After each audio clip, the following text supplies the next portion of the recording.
So I'm just going to open this up by saying that I don't feel like anybody has ever had as much fun acting as Alan Cumming clearly did in that episode. Yeah. I spent the majority of the episode wondering, is that Alan Cumming? I'm recording again. Just, I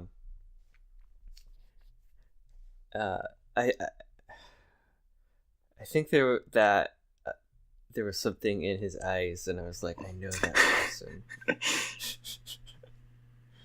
Yeah. And for some reason, the only thing I could think of is Spy Kids, but yeah, you're still right. Yeah. The funny I was going to say, the funny thing is that this is the one thing that I knew way in advance of the rest of the series when they were keeping a super tight lid on all of the spoilers. The only thing that, got out there was Alan Cumming went on, the radio and was just like, I'm playing King James I in a Doctor Who episode and there are witches in it.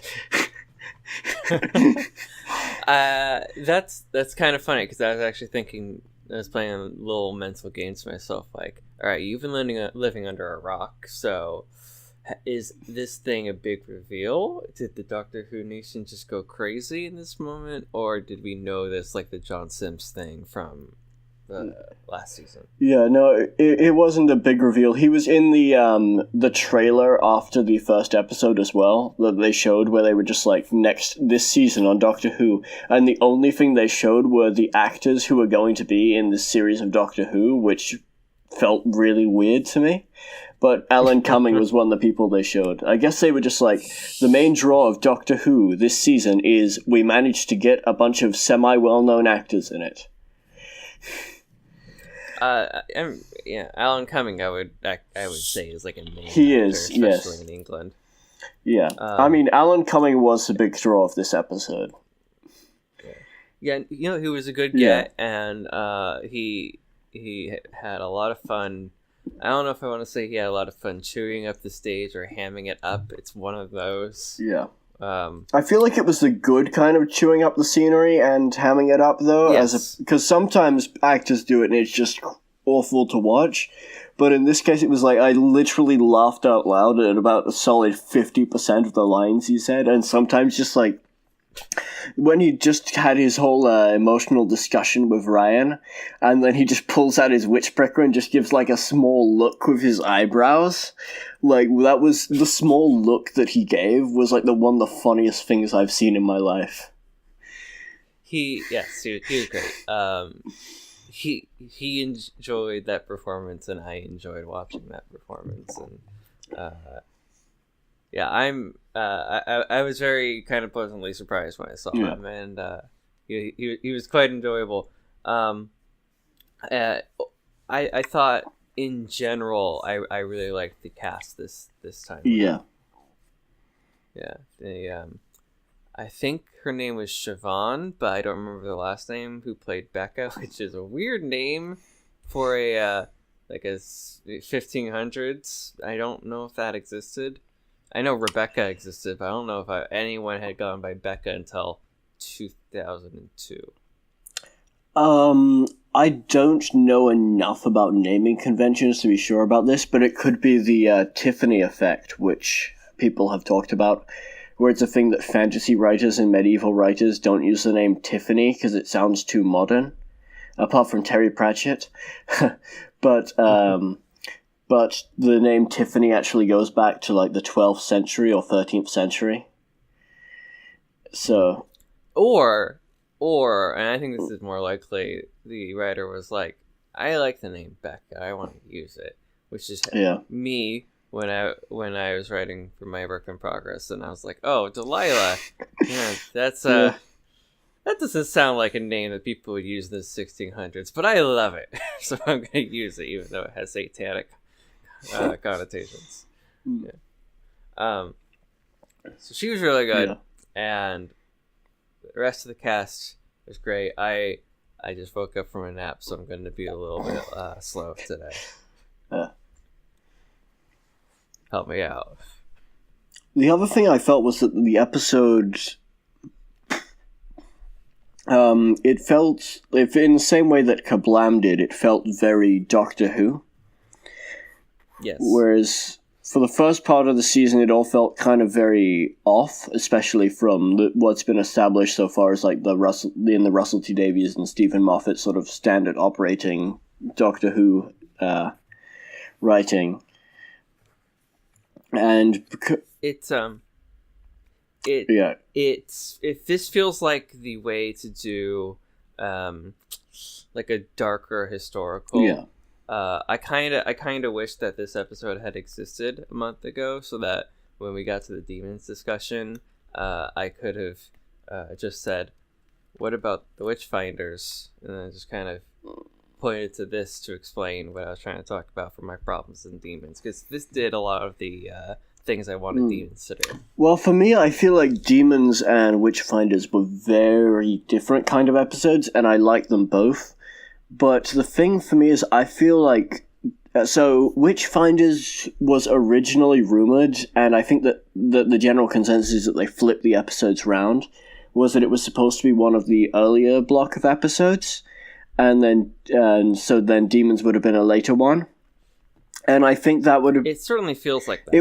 This would have worked much better as an earlier episode, I think. Not that it doesn't work well here, but I feel like it would have worked better to establish that this series is still capable of doing kind of like a very traditional and very fun, like Doctor Who story, before it goes and does the super dramatic, like very serious historicals of Rosa and Demons of the Punjab. Because those, like, I liked both of those episodes, Demons of the Punjab a lot more, but they still left me wondering, like, but, like, how will this era function as a whole? Because you can't do a Demons of the Punjab every week.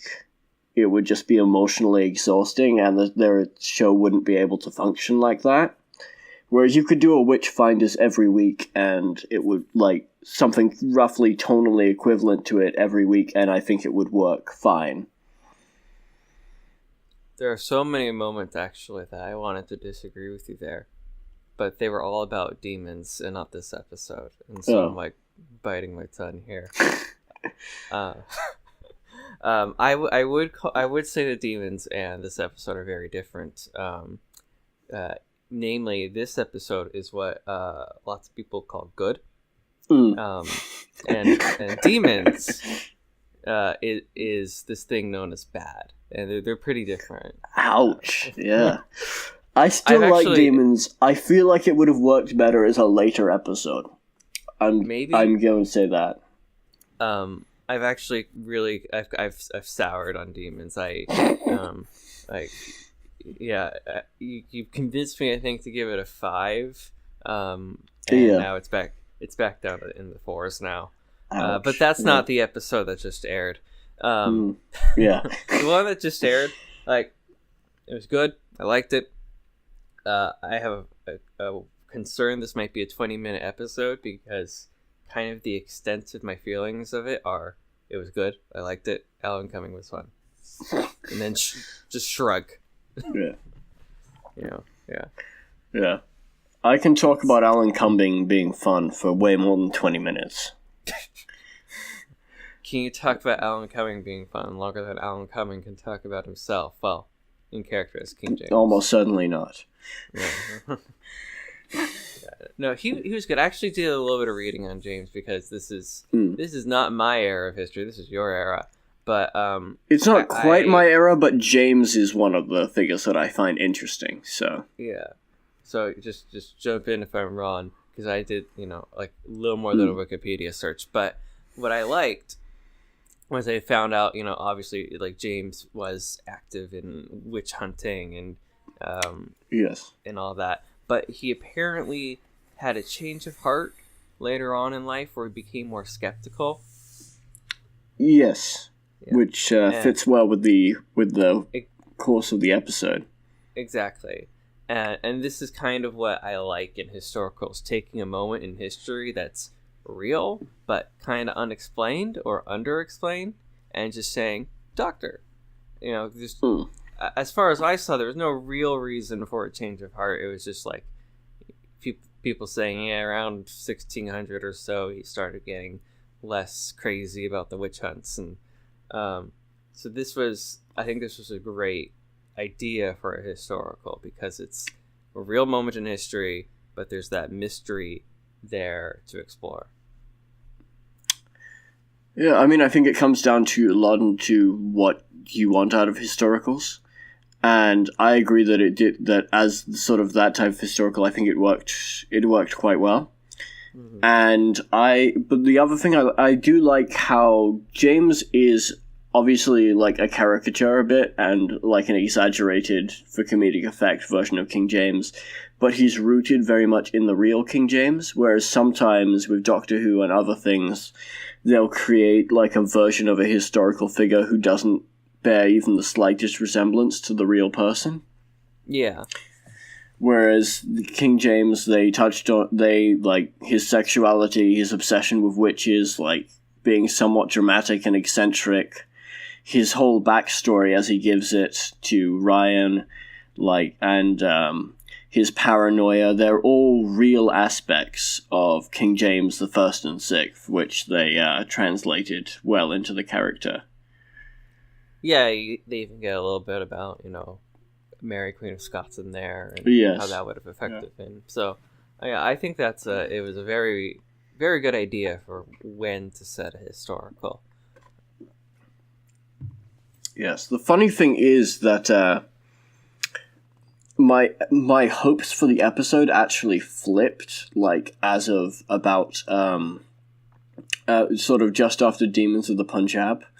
Because when the episode was initially rumored, and all I knew, because Alan Cumming went on the radio and talked about it, all we knew is like Witchfinders and that King James was in it. And so I was thinking, it would be cool to have a Doctor Who episode where it's set up as if there are going to be aliens, and then it just turns behind the witches and the magic, and then it just turns out that it's human paranoia. But then Rosa had no monsters. Demons of the Punjab went and essentially did that. And I was just like, okay, I don't know how the Witchfinders is going to go, because the twist that I would have given it isn't there anymore. But I think they basically just played it straight as like a Doctor Who... I say played it straight as a Doctor Who historical, new series historical, but essentially the opposite of played it straight, where it's just kind of doing it very much in a Doctor Who style, where it's monsters and fun historical setting and historical figures, and I think it worked really well. It did. About halfway through, I was feeling that it was gonna wind up that way. Or that there was some sort of explanation for someone else's tricking everybody. And that would fall into what I said last week, I think is the theme of the season, of people being the monsters. And I was kind of dreading that, because I was like, again. But for once, I was glad that people were like half the problem, half aliens at least. And I like that it involved the aliens in such a way that it gave a threat for the Doctor to fight, and it kept it from being monotonous with the previous episodes that have not had monsters in it. But at the same time, it didn't erase the human responsibility for the witch trials. Like, it didn't have aliens personally orchestrating the witch hunts, and it didn't have the witches actually being aliens, which would have been kind of like the equivalent of the Kablam thing, where I would have ranted for half an hour about how offensive it is to portray there as being actual supernatural, like, witches that were being hunted, and portraying the witch hunts as a good thing. So it managed to thread the line really well there between having a human villain and having an alien villain, and I think it came together pretty well. Everyone's messed up. Don't trust anyone. James was right. Yes. Yeah. I enjoyed that. I think it was very good at kind of getting to the middle ground of humans don't burn witches or drown witches, but but also aliens stopped doing bad things too. Yes. That's. I also watched it at about a little bit like midnight last night. So my recollection events might either be hazy or like perfectly sharp, and I'm not sure. Just a warning. Yeah. Right. It's kind of tough this one because there isn't a whole lot to pick at. But there isn't a whole lot from me to just like single out for praise. Like last week, there was a glaring error that needed to be addressed, and then the rest was just glowing praise. And this is kind of just like solid across the board. I have minor nitpicks here and there, but it's not like the most interesting one to talk about, I don't think. There were a couple of things that I did want to single out for praise. A lot of them are kind of cases where I wouldn't necessarily have been singling it out for praise in series 9 or 10. But here, by comparison to the episodes, you take what you can get, and there are lots of cases where I'm just like, this episode, for me, this is my... I'm just going to say now, like, as a mild spoiler for anyone can try and work out my score based on this statement, but this is my personal favorite episode of this season so far. Okay, I just wanted you to like it more than Demons, and I would be satisfied. Yeah, but this is my personal favorite so far. And there were a number of things that I think it did really well.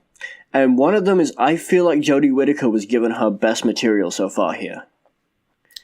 Her indignation about the witch trials worked really well.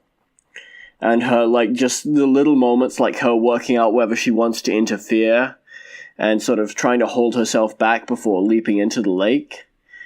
And then her whole discussion with James, I thought, was brilliant. And even just the little, like, kind of very common Moffat, Russell T Davies era, like, flip of her saying that James is hiding behind the role of king, and then he's like, and you are hiding behind the role of doctor, which is like, that's kind of a pretty standard thing for up until this series, but we've gotten nothing on that level so far, so it really stood out to me as a nice moment.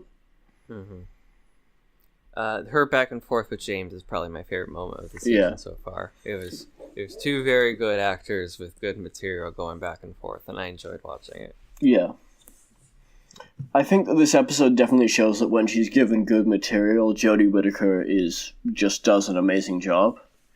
Mm-hmm. But I feel like it sort of does heighten my feeling that she has been given somewhat weak material to work with so far. Yeah, I mean, she's kind of even low on speeches. Like, at least give the doctor a speech. God. Yeah.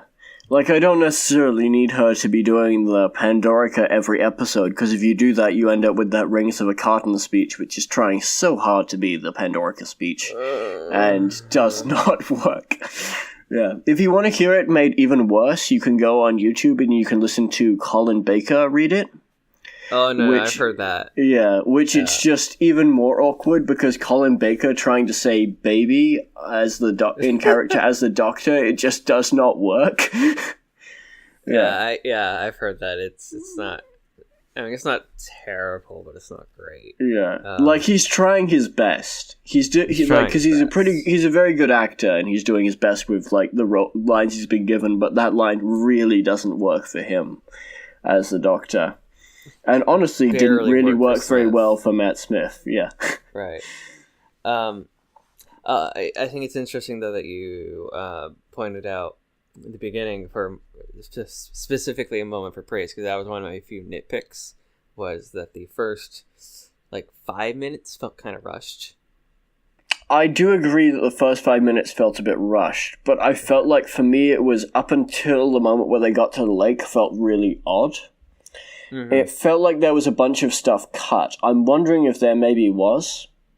I actually rewound the episode because I was like... Yeah, it feels I like thought... it just jumps in and there's been a scene before it, and I don't know if it's oddly shot, oddly edited, or if there was like a lot of material that was excised there.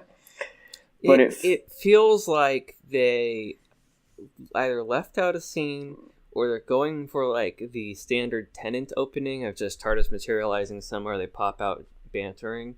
But something about it didn't quite click with me. Yeah, I think the problem is there wasn't really any way to make it flow better without making it a little longer. So I strongly suspect that scene is the victim of some cuts that, like, to keep the running time down. Because there's not really anywhere in this episode where I was just like, yeah, you could have taken the time from there and added it to the opening, and it would have benefited the episode, but... I actually said to myself something like, okay, the rest of the episode better be pretty like jam-packed or something like that. And it was, for its credit. Like, I don't know how much I could have cut, and I'm pretty aggressive with cutting things. I feel like this is one of those episodes which could very easily have benefited from an extra 5 to 10 minutes, both at the start and then a little bit at the end. But the meat of it's really good though.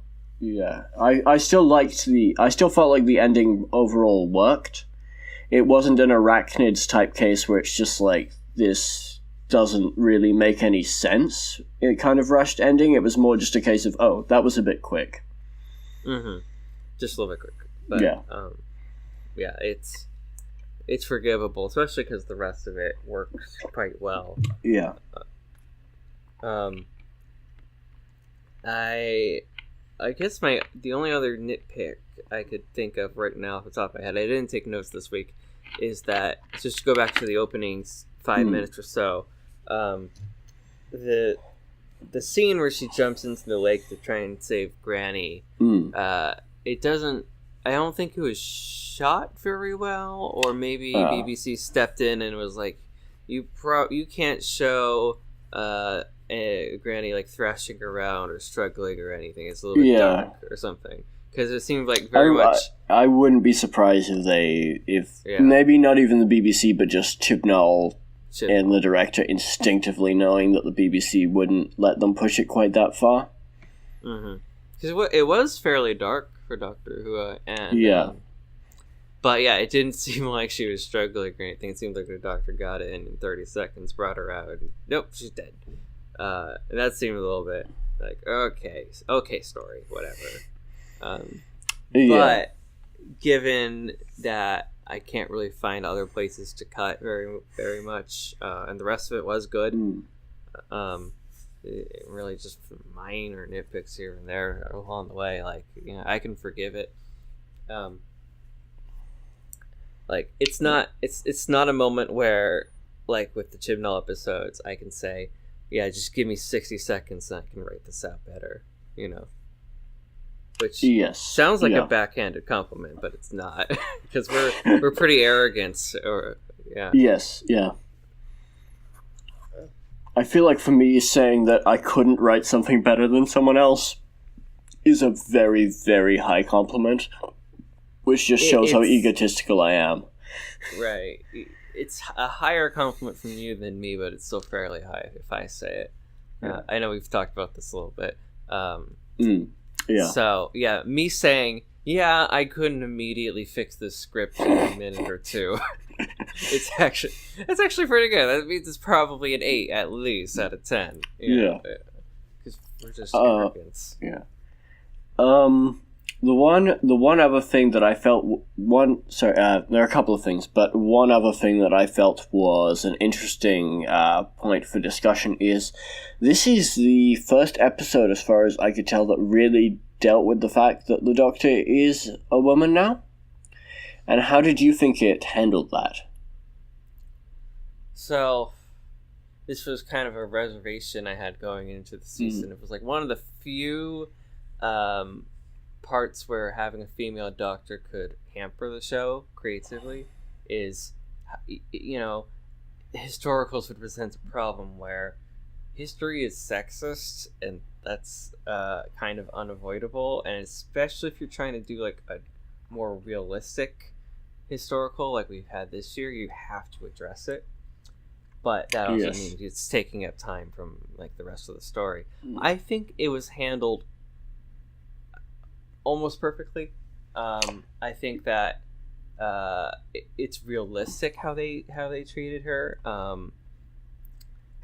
Sadly, it felt realistic, and I don't think too much time was given to that, if that makes sense. Yeah, I felt like it worked really well, and I think part of that is that this episode was written by a woman. Yeah. Whereas a lot of the time when you have these things, when you have these things written by a man, a lot of the time it doesn't work as well. What I was worried about was specifically like sexism that doesn't feel real. Like I complained that I complained about Thin Ice with the racist not really feeling genuine, and in this case, this feels like something that they would naturally react if this happened. Especially because the Doctor is an alien with, technology beyond their wildest ability to comprehend. Yes. Yeah. Well, and what I found interesting is the one of the things that I actually felt would be an interesting take to go with on the historicals now was, and I think I made a comment about this somewhere on a forum if someone wants to dig it up and prove that I'm a genius and foresaw all of this, was that I felt it would be interesting to address the fact that the Doctor had to some extent a degree of privilege because of what they look like, and because they were a man and a white man and were able to fit in and be respected in high levels of society, and they could go in and even when they're raving like a madman, people are going to give them more respect than they would give a woman saying the same things. And I was thinking it would be interesting to see how the Doctor deals with no longer having that advantage. And I think we kind of saw that here, especially, I mean, we did see that because there's an actual line of her saying, like, if I was still a bloke, I wouldn't be having to deal with all of this. I could get on with solving the problem. And I felt like that was a really interesting take to go on it, because I feel like it's one of those things where the Doctor probably doesn't notice. Like, there's a line in the Shakespeare Code where Martha asks if she's safe going out into Elizabethan London. And the Doctor replies, just walk around like you own the place. It always works for me. Which I liked the first time I watched it. And then the second time I watched it, I was just like, that really wouldn't work. That's a good way to get yourself killed. And I felt like that's an interesting line to take from the perspective of the Doctor, because they come from a society where those things don't matter, where my belief is that Time Lords don't have gender, but that would launch a giant internet debate, but but from the perspective of the Doctor, these things, like, the Doctor doesn't see these things as important, so the Doctor doesn't necessarily perceive that they've had an advantage in the past. And so I felt like that's interesting grounds for drama. So I was interested to see if they actually use that. Yeah, I mean, I'm kind of torn here. Like, there's a realistic aspect to it of she's gonna have a tougher time now, especially, at least historically, to get people to follow her. And that is kind of an interesting twist on her character. Like, okay, people used to just do whatever I said, now it's different. But I also really like that aspect of the character, that she's so enigmatic and so charismatic that people just seem to naturally follow her, and she has a natural ability to lead. And I wouldn't necessarily... I'm not saying get rid of that aspect of the character. I'm just saying that it's interesting to view that... the interesting thing you could go with it, and they sort of did to an extent in this episode, is that the Doctor... you could end up with the Doctor trying to target different people to persuade around to a point of view, whereas before she could, when the Doctor was a he, he could easily persuade royalty and, like, aristocracy to go along with him, whereas now she'd be more likely to gather together a group of sort of, like, misfits and outcasts from the borders of society. Yeah, I mean, like, I don't think this episode did anything wrong here. I think it handled it, especially given the subject matter. I think this was the right way to go. But I also, I would be a little concerned about, like, every future historical is going to, well, Jodie historical is going to include, I don't know, 5 to 10 minutes of her having to convince them to trust her, even though she's a woman now. Like, that would get a little bit repetitive to me. I also hope they don't do that. Like I said, I think it's an interesting story, but unless there's an actual ongoing intention and plan for it, I wouldn't do it more than once or twice. I feel like this was a good take on it, and I'm kind of good with not seeing that. At least not seeing it conspicuously mentioned again. Mm-hmm. Well, we might not get another historical because there's only 2 episodes left, and this is actually I was speaking more about the Jodie Whittaker era in general rather than this season. Oh, okay. I mean, I could definitely see it happening early next season, but after that, I think they could have like one more overtly like, okay, this is going to be different for you now episode. Yeah. And then kind of leave it to the background depending on the actual idea for the story.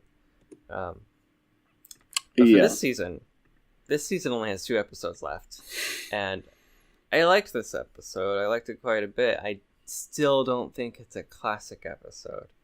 And I would say for me, it is a classic episode, but not in the same sense that, say, Heaven Sent is a classic episode. But rather in the same sense that there are lots of Doctor Who stories where I'm just like, it's not a case of like, this is groundbreaking, like, incredible genius work of Doctor Who. It's more a case of like, this is an episode of Doctor Who that does the things I like about Doctor Who really well. Right. And for me, this is one of those. I would compare it to probably like The Lodger or God Complex or Gridlock. Like they're all solid episodes. I think those are all good comparisons because those are all episodes that I really love. But again, we're not. Apart from maybe God Complex, would not say that there's anything like that. There's anything particularly like innovative or bizarre, like untraditional about them. Yeah. This is the episode where once you've rewatched your favorite and the all-time great episode, you'd go to this one, and but we don't have the all-time great yet. So, like, this is supposed to be the solid, just kind of middle of the season. I don't want to say filler because that has like a negative connotation. Yeah, like I feel like Doctor Who mostly has to. That's what I was saying about Demons of the Punjab, where I was just like, ignoring the fact that we disagree on whether it's good or not, where I was saying you can't do an episode like that every week, whereas the Witchfinders you can. But I feel like episodes like the Witchfinders are kind of like the backbone of Doctor Who.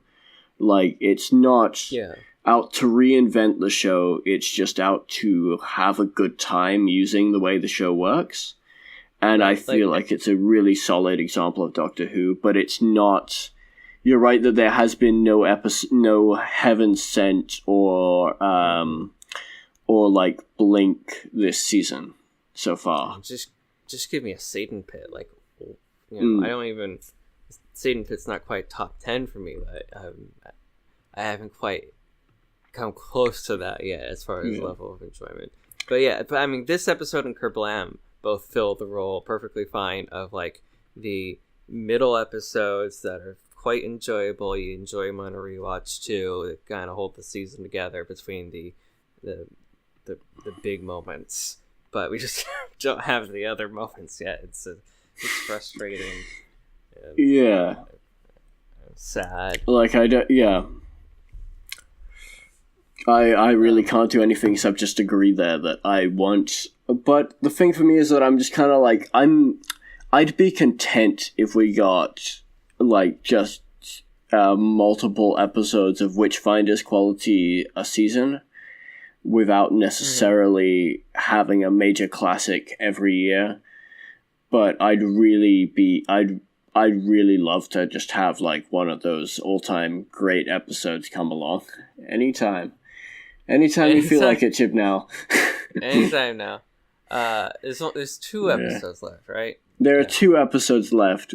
One of them is written by Chibnall, so it's not going to be that one. So it's going to be the next one. If the next 2 are of like Kerplam or Witchfinders quality, I kind of feel like this season would have made like a slight turnaround in that case. But it would just kind of be like there. It would just be, average. It would be an average season, I guess. They're really running out of time to pull out something to make me go wow, and I do not trust the Chibnall finale to do it, because mainly because when does the Doctor Who finale ever deliver the goods? Series 5, Series 1? The Doctor falls. The Doctor falls. I mean, 30% of them. Yeah. And that's it. Then yeah. Well, a lot of them. It kind of depends on your mileage and what you're going into them for. Like, I do genuinely think that Hellbent is good. I feel like the problem with Hellbent is just that is that Stephen Moffat deliberately set up people to expect it to be a different episode than it was, and people ended up mad when it ended up being something completely different. But I do feel like Hellbent is a legitimately good finale. And I think it's good. Yeah. Its main problem for me is it comes right after what was at the time like 2 amazing top 5 episodes. I would agree with that it doesn't live up to the previous 2 parts. But yeah, the only case for me of a Doctor Who finale where the second part is better than the first part is the Doctor Falls, I think. Doctor Falls.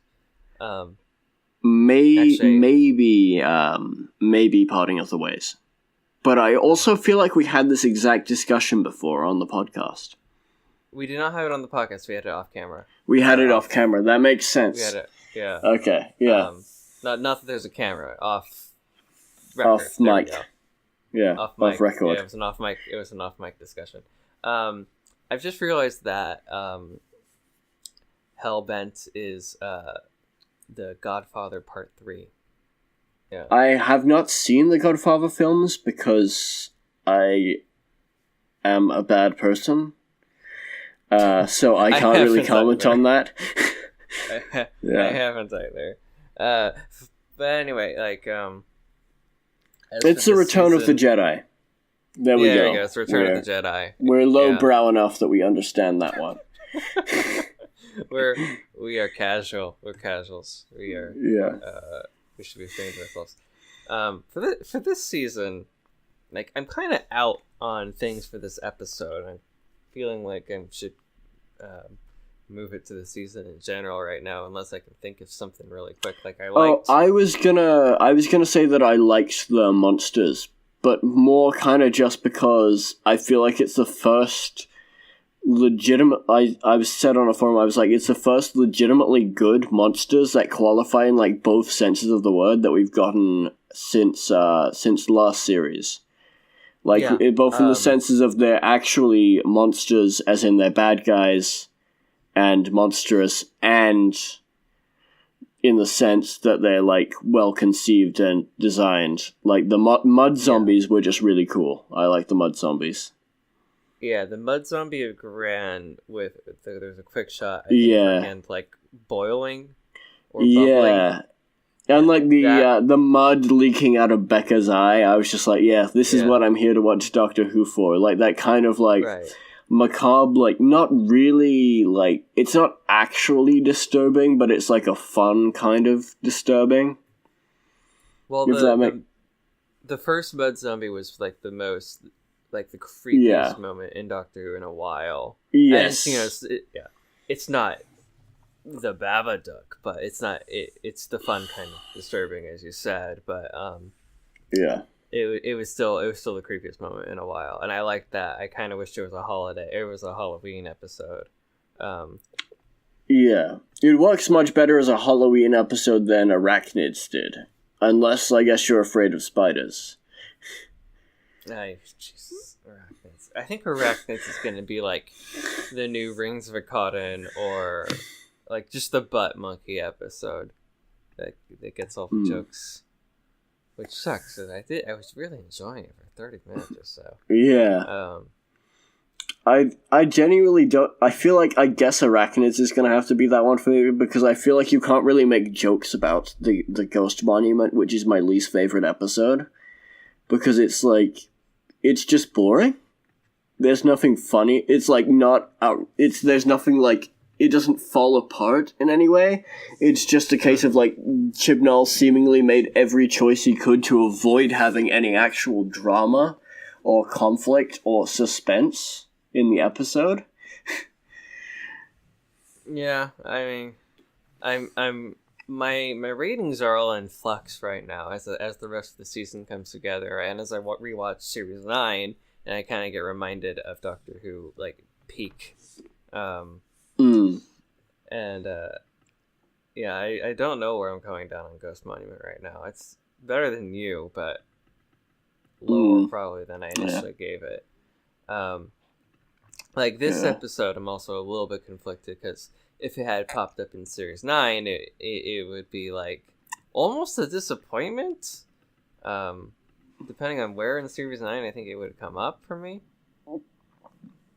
Series 9, this episode would have felt like, I think I wouldn't have been like, wow, that was a major letdown from the previous weeks, but I would have been like, this is another sort of strong entry in a strong series, rather than, wow, this was my personal favorite of the series so far.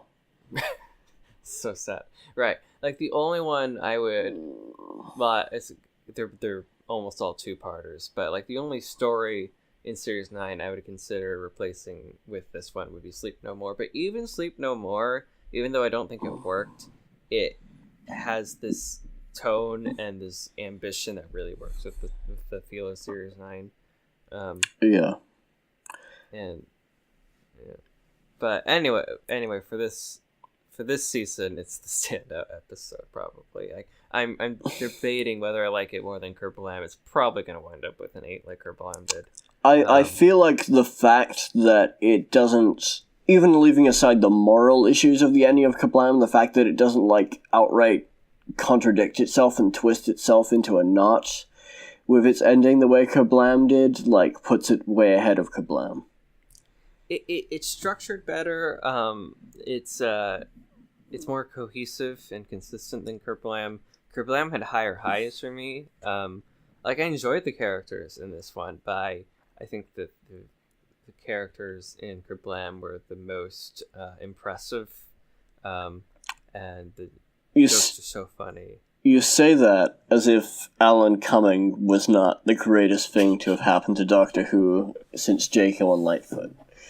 Alan Cumming, he was great. I mean, he was chewing the scenery so much, but I enjoyed it. I did enjoy it. Like he was teetering that line so hard from being like really fun and really just too much, and I think it worked. That's kind of his thing. I think that is kind of his thing. Like the moment that he leaked on the radio, he was just like, "I'm playing King James the First." I was just like, "That is absolutely spot on, perfect casting." Right. It's especially if you're taking King James in a more satirical direction. I think that's great. Yeah. It was a great choice. Yeah.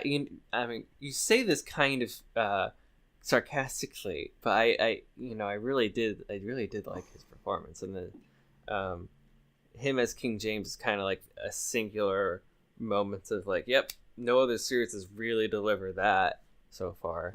Like Charles Dickens, the guy who played him in Series 1, he was fine. He was good. Agatha Christie, sure, whatever. Like, but This is like the most amount of life they've brought to a historical character in a while. Yeah. So I don't know, I'm kind of going back and forth here on maybe 8.5. Maybe I want it a little bit higher than Cooper. I'm not sure. Either way, it's solid, and it's an improvement over Chibnall. Like, really, the choices for the next showrunner are anybody but Chibnall. That was actually the choice that I submitted before they chose Chibnall, and they ignored me then. Anybody but Chibnall. Like, I think multiple times I was just like, I concluded all of my discussions or thoughts on it with just like, well, as long as it's not Chris Chibnall, we should be good. I think you can find that if you go through our Doctor Who discussions on the blog. I think you can find a couple of instances of me saying, well, as long as it's not Chris Chibnall, when we were talking about who'd replace Moffat.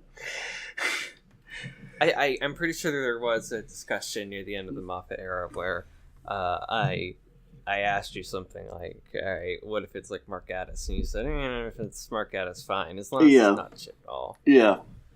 That was basically my attitude. If I was like, I was pretty sure it was going to be Mark Gatiss, and I was just like, Mark Gatiss isn't amazing. None of his episodes have been like knockouts, except if you count stuff outside the show. Like I really like his book that he wrote, that back in the 90s, Nightshade, and I really liked the Adventure in Time and Space movie he made.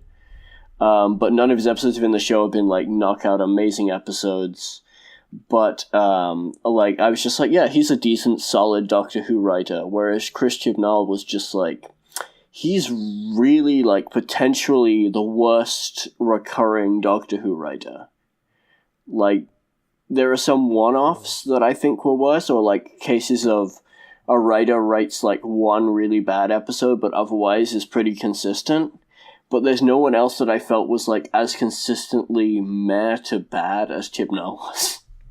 Chibnall probably was the most consistent in terms of quality. I'll give him that. That's true. Yeah. I mean, yeah, he was not the right choice. Because I've kind of exhausted this episode, here's a theoretical. The BBC has come to you for advice, and it says that series... they're not sure if they want Chris Chibnall to do Series 11 right now, and it's between him and Frank Cottrell Boyce. Who do you pick? Frank Cottrell Boyce. Yeah, he's in The Forest of the Night, isn't he? Yes. Yep, and Smile. Mm-hmm.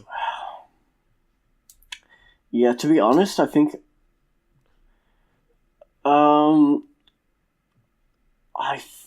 I feel like you've picked like the one name where I'm actually saying I might go with Chibnall. But that's the thing is, though, that Frank Cottrell Boyce is almost the opposite, where there's moments of genuine inspiration, but then everything surrounding it is like bizarre and illogical and flat.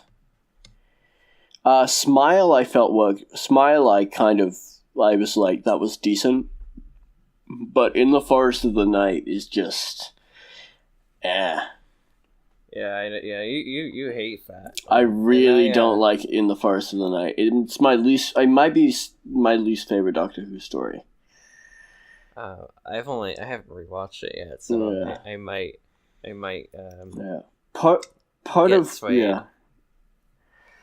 Part of which is the Clara saying that they should let the children die because they'll miss their parents if they live. Which is the most bizarre ethical reasoning I've heard in my entire life. I would argue that even if we had a season that was as terrible as In the Forest of the Night, it would be more interesting than if we had gotten an entire season of arachnids. That's fair, that it would be more interesting, but also I don't know if I could stand that. Yes. Have you heard of the TV show Zoo? I may have heard of it. I've heard of lots of TV shows, and I'm trying to work out if one of them is Zoo. Like, there are lots of shows of, like, animal-related names.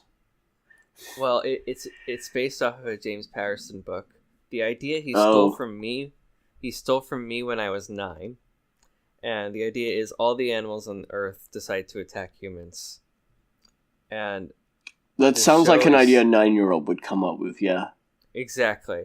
And the show is so bad, I can't stop watching. Like, sometimes I feel bad about how much I mercilessly mock James Patterson. Like, when he has nothing to do with the discussion that I'm having, I'll just randomly throw in a bob about James Patterson. And then I discover that... this podcast for me. Yeah. Like, and then I discover that he's wrote a book where all of the animals on Earth decide to spontaneously attack people at the same time. And I'm just like, no, he deserves every bit of hate that I throw at him. Every bit. I mean, let's be fair, he might have ghostwritten the book. Yeah, I'm pretty sure he did. That's actually the thing that bothers me the most about him, that he's essentially got, like, he's got the life that I want to live, where he's making an insane amount of money off writing, and he gets to write for a living, and then he doesn't even do it. Right. Like, that's just insulting to me as someone who wants nothing more than to write, but has to, like, work a day job because I can't make enough money writing to support myself. Right. But anyway, yeah. The point I was very slowly making was, I've seen more episodes of Zoo than I've seen of several, much better shows that just didn't wow me with the first episode, and so I would pick Mr. Boyce over Chibnall because I just want to see if it's going to be in the Forest of the Night quality. I just want to see how bad it gets. I have a counterpoint to that, which is that the single best so bad it's good story in the Doctor Who universe of all time is Cyberwoman, written by Chris Chibnall. So we just need to bring Chris Chibnall into Cyberwoman mode. Like, maybe just, like, hit his head really hard or something. I have never seen this episode, although I genuinely would recommend watching it, not because it's good, but because it's an experience that you cannot live without. What confuses me about it is that it sounds so different. Like, it's such a different kind of bad than the normal Chibnall. Like, the normal Chibnall just seems, like, boring. And that's just... Yeah, that's amazing, Cyberwoman. Yeah, I would agree. That's what I was saying, that I think I've noted multiple times before on this podcast that I was just like, I would prefer to see Cyberwoman Chris Chibnall. Like, Chris Chibnall just being really, really, really, really awful, but in a fun, hilarious way. Rather than Chris Chibnall writing really generic, forgettable episodes. I mean, it's the whole, like, swing and miss, don't let it just go right by you, or whatever. Yeah. Yeah, I in general, I feel like this season should be more ambitious, and, like, there's moments. I agree. Yeah. There's been moments of, like, oh yeah, they almost wrote themselves into a really morally awful hole, but they wrote themselves out of it. And that's, like, the closest to impressive that this season's been. It's otherwise been, good, solid. Like, yeah. That's the most I can muster, and I'd like to see them at least. I would like to see them try and fail miserably at something, like, just like on the Room level of terrible. That would honestly. Brighten my viewing experience. Is Demons of the Punjab not that for you, though? Because it is very experimental within Doctor Who. But then again, worst. I feel like I was going to say that Rosa was experimental, and then I realized it's only experimental within Doctor Who. It's like the kind of plot that every other time travel show has done 28 times. Right. And Rosa Yeah, it's like you could literally have turned it into an episode of Timeless or Legends of Tomorrow, except if it was Legends of Tomorrow, they would have made it more absurd and fun. Demons is the worst kind of bad episode in that it was just boring. And I get, sort of experimental for Doctor Who, but what I was saying that week was it didn't do anything with being a Doctor Who episode. You have all these possibilities, and you choose the most straightforward one. And so that's what I liked about this week. And 3, 2, 1, mark. With Demons, they have all of Doctor Who at their disposal to do something interesting with it, and they just did like an average like docudrama, So Demons does not qualify because it wasn't ambitious. It needed to be more ambitious, if you ask me, and they needed to try and do something on top of the human story. And that's what this episode did really well, is you have the human issue of people killing other people because they think that they're witches on behalf of Satan, but you also have the wondrous Doctor Who aliens trapped in a tree level, just like I'm blanking on the word. Escapism? I guess? No. Escapism? Not quite. No. Fantasy? I don't know.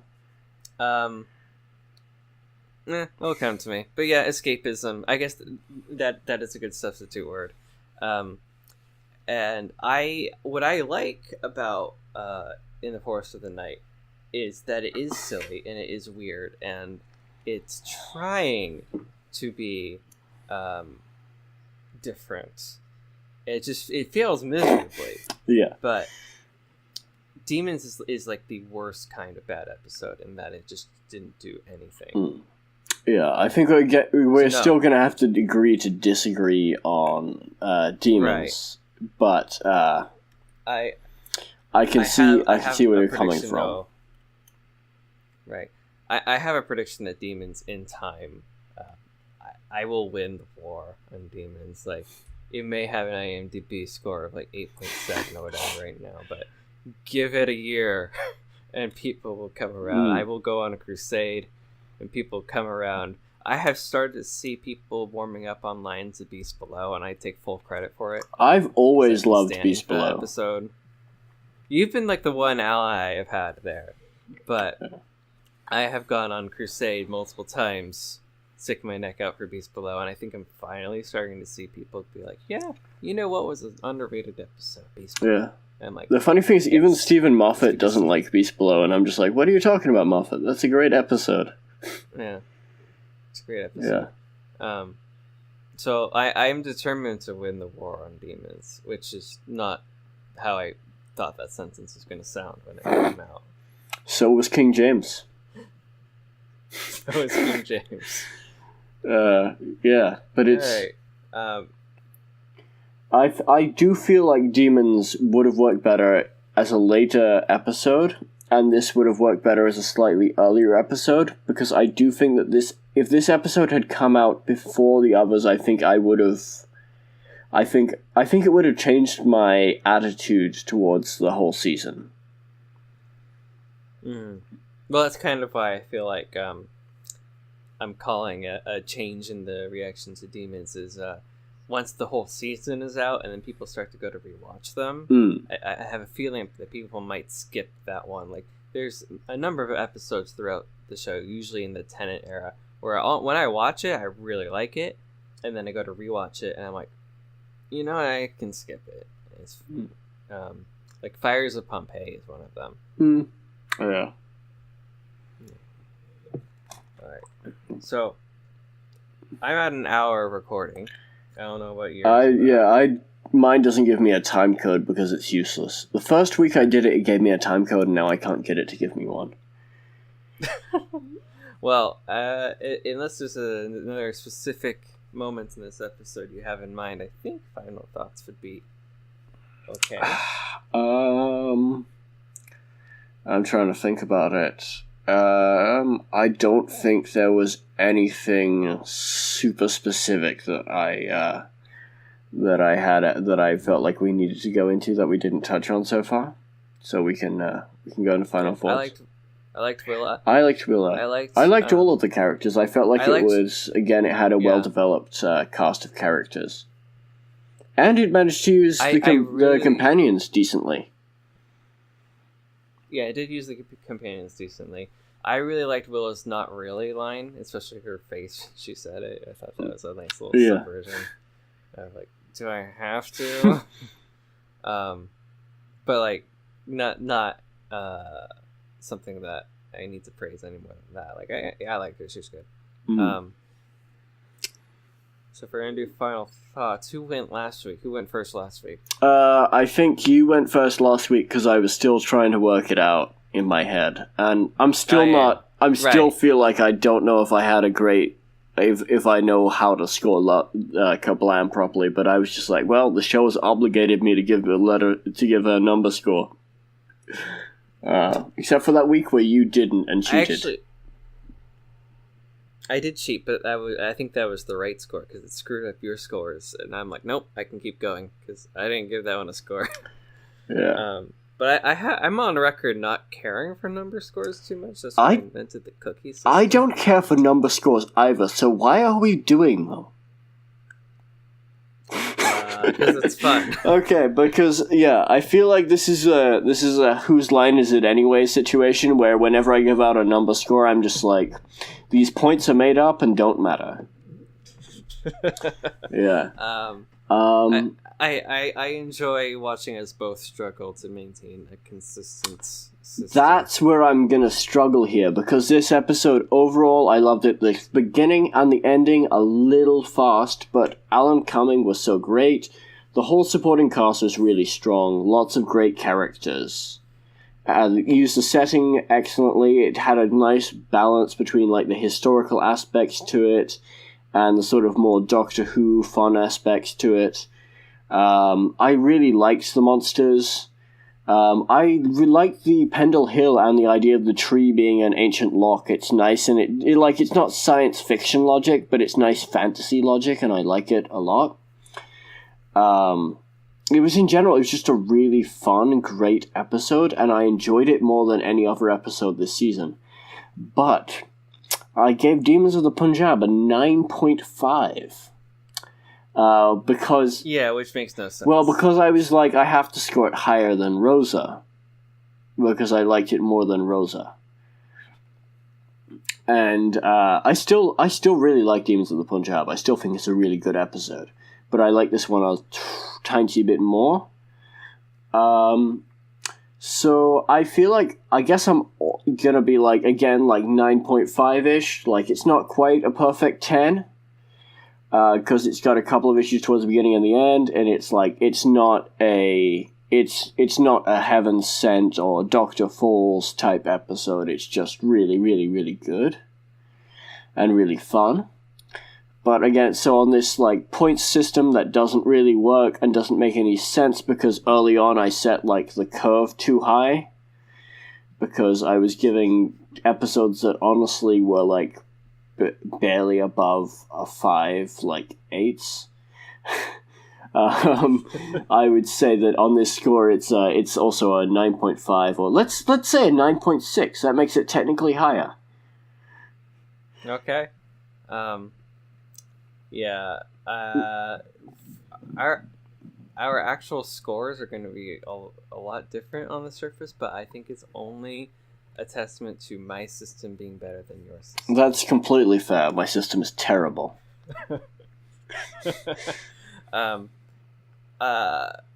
Before I jump into my final thoughts, I just want to say that when we first started the Demons discussion, I said that I'm predicting it winds up like World Enough in Time, where you give it a really high score, and then an episode comes along that's clearly better, and you struggle to figure out how to rate it. Yeah. And I was right, and I enjoyed Big Right. So I enjoyed this episode. It was solid. Joy Wilkinson, I think, was the writer's name. Yes. I'd like her to come back and write more episodes. I'd like her to take over the show if she's available. I mean, at this point, sure. Like, yeah, she's written the one episode, but it's better than anything Chibnall's written. Like, she can be the socialist angel watching over McTagg's soldier while he rewrites the season. Yeah. So, solid episode. Really, my main complaints about it are just that it's the best episode by default, almost, and the season's almost over. We are yet to have really a knockout one. But I like the characters. Writing was good. It was the proper use of a historical. It was what I wanted demons to be. It didn't blow me away in any real aspect. Alan Cumming was adorable, and actually a surprise for me, like the one person in the Western Hemisphere who was surprised to see Alan Cumming. So all that adds up to 8 out of 10, which is just the kind of the standard solid, good job, bring on next week kind of score. So yeah, I mean, I enjoyed it. I don't have anything really to pick out other than like it didn't like blow me away in any aspects. But because I haven't given 9 or 9.5, I can safely give this an 8 and feel pretty confident about that being the right spot. 8.1 if you wanted to get like really, nitpicky. But yeah, I think this is slotting in at a slightly better than Kerblind for me. So I think I'm going to agree with you. It's my favorite of the season so far. Which is kind of damning the series with faint praise. But I did enjoy this episode, and as I said, I'd like her to come back. She could run the show. She could be the angel watching over McTagg to make sure he doesn't embrace laissez-faire capitalism. Thing. Or have the Doctor just... I like that in this episode the Doctor's just like, I'm not going to interfere, and then immediately like runs out to save a person, whereas and tells off the King of England for trying to burn a witch. Whereas in the previous episode, the Doctor was just like, yeah, dystopian evil future Amazon. I'm alright with that.